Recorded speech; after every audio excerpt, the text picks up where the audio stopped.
지금의 터키, 그러니까 터키가 바뀌었죠. 튀르키예로 바뀌었는데, 튀르키예 반도 동쪽 끝에 에베수라는 에베수라는 도시가 있고, 그곳에서 약 120km, 75마일 정도 떨어진 곳에 밤모섬이 있습니다. 로마 시대의 이 섬은 로마 제국의 불순분자들을 사회로부터 격리시키는 유배지로 사용되었죠.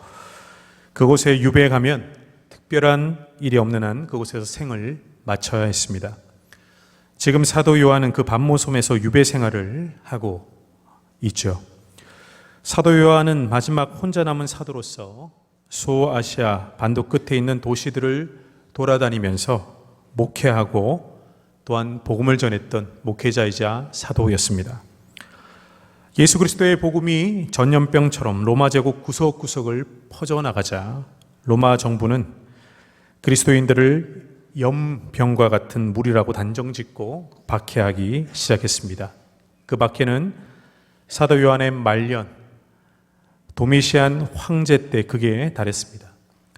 요한은 바로 그때 체포되어 유배당한 것으로 추정됩니다.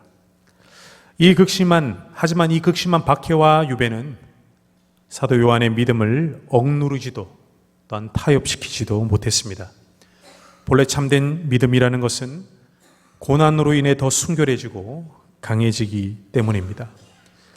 믿음의 사람은 병상에 누울 때 그 병상을 기도의 상으로 만들고, 감옥에 갇히면 그 감옥 감방을 기도방으로 만들어 버리죠.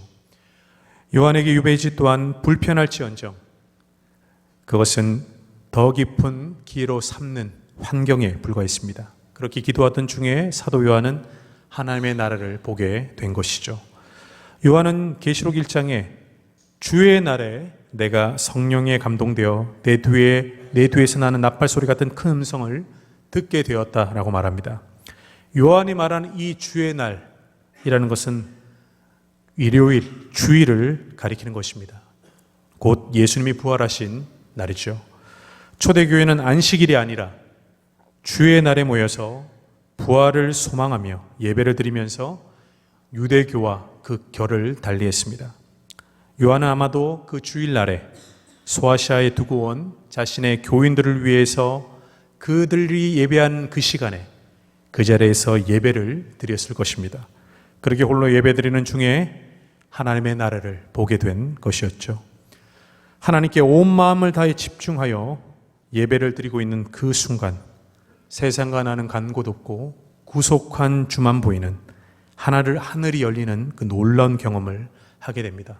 그리고 신약 성경과 성경의 마지막 책인 요한계시록이 그 순간 요한의 손에 의해서 쓰여지게 되었습니다. 오늘 본문 요한계시록이 말하는 아시아는 오늘날에 우리가 말하는 아시아 대륙이 아닙니다. 오늘날 터키, 튀르키예 서쪽 반도를 가리킵니다. 아시아 7교회가 있었던 지명들을 우리가 살펴보면 지금 가나다 순이나 혹은 임의로 나열한 게 아니라 일련의 차례대로 연결되어 있음을 우리는 보게 됩니다. 이는 이 요한계시록이라는 편지가 당시 7교회를 비롯한 모든 교회의 회람용으로 다 같이 읽혀지는 용도로 쓰여졌음을 우리에게 말해줍니다. 아마도 밤모섬에 유배 중이던 요한은 바다 건너 가장 가까운 에베소 교회에 편지를 전달했겠고, 이어서 옆 동네인 서머나를 시작으로 편지는 전해졌을 것인데, 이는 또한 요한계시록의 애초부터 결국 아무나 함부로 읽혀져서는 안 되는 미스테리한 금서와 같이 여겨지지 않았음을 우리에게 말해주는 증거가 되기도 하죠. 다시 말하면 여러분, 요한계시록은 결코 금기시 되어서는 안 됩니다. 읽혀져야 하죠. 요한계시록의 수신자인 7교회는 소아시아의 주요 도시에 세워진 교회들이었습니다. 언급된 교회들은 건물이 아니었을 것입니다. 아마도 크고 작은 가정들로 이루어진 공동체였을 가능성이 크죠. 7교회는 소아시아 전체를 상징합니다. 성경과 당시의 고대 문화에서 숫자 7은 완전과 완성을 의미하는 것이라면 언급된 7교회의 이 7 숫자는 소아시아 모든 교회를 상징할 뿐만이 아니라 나아가 모든 시대, 모든 나라, 모든 지역 교회를 대표한다라고 말할 수 있을 것입니다. 곧 영적인 의미에서 교회인 저와 여러분은 이 7교회에 속해 있는 것이죠. 세상의 어떤 교회라도 이 7교회들이 주님께 들었던 칭찬과 책망, 약속과 저주로부터 예외일 수 없음을 또한 오늘 본문 우리에게 말해주고 있습니다. 여러분, 요즘 교회 이름도 유행을 타는 것을 봅니다. 교회 이름에 형용사가 많아졌어요. 구체적인 이름을 언급할 수 없지만 무슨 의 교회, 무엇 하는 교회. 제가 예전에 제주 가기 전에 서울에 있었을 때 길 건너편에는 세계로 가는 교회가 있었어요. 아직도 저는 궁금합니다. 왜 세계로 교회가 가야 하는지. 그리고 명사형인 교회도 있죠. 선암 목땡 교회 이렇게 해서 이렇게 명사로 맞추는 교회도 있습니다. 여러분, 그런데 여러분, 교회는 본래 그 지역으로 부름을 받은 신앙의 공동체입니다. 교회는 다른 교회가 없죠. 모두 다 하나의 교회입니다. 그래서 교회끼리 경쟁은 무의미하고 해서도 안 되는 것입니다. 예수 그리스도를 주님과 머리로 모시지 않고 성경을 최고의 권위로 인정하지 않는 교회는 다른 교회가 아니라 그것은 교회가 아닌 것입니다. 교회는 하나의 교회지만 또한 그 지역의 교회입니다. 본래 교회는 건물이 아니라 그 지역을 위해, 그 지역 사람들을 위한 하나님의 구원과 은혜의 통로, 그리스도의 몸, 손과 발이 되어야 하는 존재, 바로 교회입니다. 그런 의미에서 교회가 스스로 그 지역의 이름 대신에 다른 이름의 정체성을 삼는 것, 제 생각에 교회의 본질적인 요소 하나를 놓치는 것은 아닌가 조심스럽게 돌아보게 됩니다. 그렇다고 그렇게 명사형, 형용사인 교회가 잘못됐다고 지금 말하는 것은 아닙니다, 여러분. 하지만 여러분, 우리 교회는 신양교회죠. 우리 교회는 신양교회입니다. 오늘 신양동은 없죠. 그러나 59년 전 신양동이라는 이름으로 잠깐 불렸던 이 자양동을 위한 교회로 세워진 교회, 바로 우리 신양교회입니다. 사랑하는 여러분, 교회는 본래 그 지역의 교회입니다. 교회 건물이 그곳에 세워져서 지역교회가 아니라 그 지역의 영혼과 사회가 구원을 받고 그 지역을 섬기기 위해서 또 하나님 나라의 가치를 그 지역 사람들과 함께 맛보며 누리려고 그 지역에 보내심을 받은 사람들, 바로 교회입니다. 여러분, 우리의 삶, 우리의 신앙이라는 것 본래 우리 자신만을 위한 것이 결코 될 수가 없죠. 우리가 교회라면 결코 개인을 위한 신앙, 삶 불가능합니다. 교회도 우리 교회만, 우리끼리만을 위해 존재하는 교회 없습니다. 교회는 태생부터가 나 아닌 다른 누군가를 위해서, 우리 아닌 세상과 사를 위해서 존재하는 존재가 바로 교회입니다. 그것이 교회의 존재 목적이고 존재 방식입니다. 교회가 이렇게 살아갈 때 가장 교회답고 영광스럽고 행복합니다. 이것이 성경의 가르치며 요한계시록이 우리에게 말해주는 메시지 중에 하나입니다. 오늘 본문은 에베소 교회에 대한 예수님의 말씀입니다. 우린 요한계시록의 수신자로 거론되는 아시아 7교회 중에 자신의 이름으로 된 성경을 남긴 교회는 단 하나, 에베소 교회뿐이었다는 것을 우리 알게 되죠. 에베소 교회는 바울이 2차 선교 여행 때 만난 바울이 가장 신뢰하는 동역자였던 브리스길라 아굴라 부부가 세운 교회라고 알려져 있습니다. 브리스길라 아굴라 부부는 훗날의 위대한 설교자이자 바울 다음으로의 영향력을 발휘했던 아볼로를 이 에베소 교회에서 양육하며 배출합니다. 이후 바울이 3차 여행 때 다시 에베소에 들러서 2년 동안 체류하며 성경을 가르칩니다. 이후 바울의 아들과 같았던 디모데가 이 에베소 교회를 바울 대신하여 목회하였고, 바울이 순교 후에 사도 요한이 다음 목회자로 부임하여 에베소 교회를 목양하였습니다. 이처럼 에베소 교회는 바울과 디모데, 사도 요한의 남다른 사랑과 수고를 경험한 교회였고 초대교회의 위대한 인물을 배출한 교회였습니다. 음란하고 사치스럽던 우상의 도시였던 에베소에 복음과 성령의 역사를 일으키며 하나님의 영광을 드러내며 에베소의 선한 거룩한 파장을 일으켰던 교회, 바로 에베소 교회였습니다. 이 에베소 교회는 그 시대 초대 교회 중에서 가장 아름답게 빛나던 교회 중의 교회였습니다.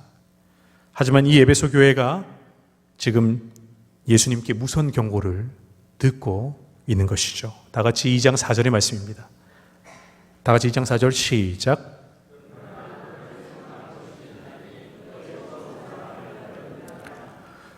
처음 사랑을 버렸느니라. 쉽게 말해 변했다는 거죠. 마음이 변해서 처음과 다르다는 겁니다. 바로 우리 하나님은 영원하고 불변하시고 늘 한결 같으시지만 사람은 하나님과 달리 변하죠.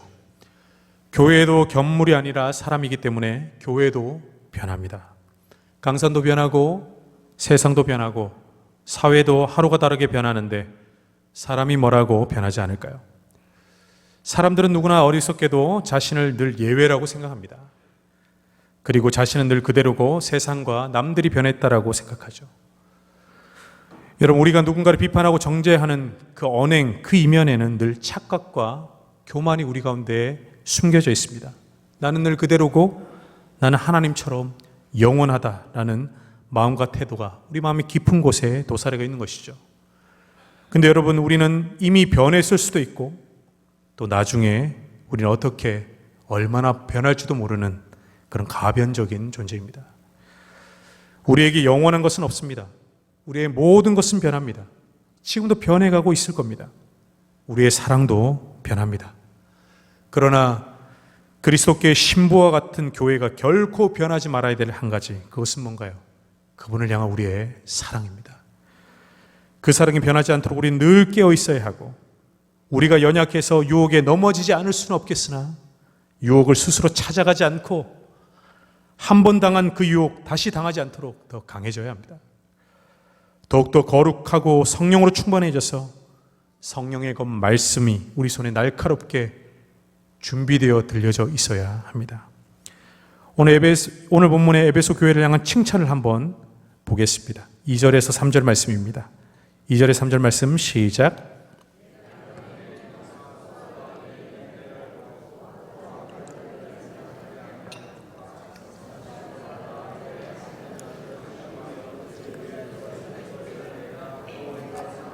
내 이름을 위하여 견디고 게으르지 아니한 것을 아노라. 아멘. 에베소 교회는 주님을 향한 수고가 있었고 인내가 있었고 또 예수 그리스도의 이름으로 교회 이단들로부터 교회를 싸워 지켜낸 교회였습니다. 주님의 칭찬을 들을 만하죠. 이것은 분명히 칭찬을 들을 만한 에베소서의 대단한 모습입니다. 하지만 여러분, 사랑을 잃어버린 에베소 교회에게 이런 칭찬이 무슨 의미가 있을까요? 사랑을 잃어버린 순간 이 칭찬들은 그들에게 독이 되어 그들을 파괴하게 될 것입니다. 주님을 향한 사랑을 잃어버린 자의 수고와 헌신과 희생은 과연 누구를 위한 것일까요? 사랑을 잃어버린 그들의 교회와 진리를 향한 수호는 과연 누구를 위한 것이었을까요? 곧 자신을 위한 자신의 의와 자랑으로 변질될 뿐입니다. 그 망령된 바리새인들처럼 껍데기뿐인 위선적인 거룩과 자신의 죄인됨을 망각한 교만한 십자가의 원수가 될 뿐이죠. 여러분, 결국 주님이 우리에게 바라시는 것 무엇일까요? 예, 사랑입니다. 세상 그 누구나 쉽게 말하고 듣고 원하고 버리는 그런 값싼 사랑, 입에 달는 사랑 고백이 아니라 사랑으로 포장된 종교적 헌신과 봉사 희생도 아니라 주님께도 사랑으로 느껴지고 감동을 주는 그 사랑 말이죠. 그리고 우리의 회개가 참된 회개 열매로 맺어지기까지 우리를 포기하지 않도록 하는 것, 바로 사랑입니다. 이어서 주님의 책망을 듣지 않고 회개치 아니한 에베소 교회를 향한 주님의 무시무시한 경고가 무엇인지 우리 한번 살펴보길 원합니다. 5절 말씀입니다. 5절 시작.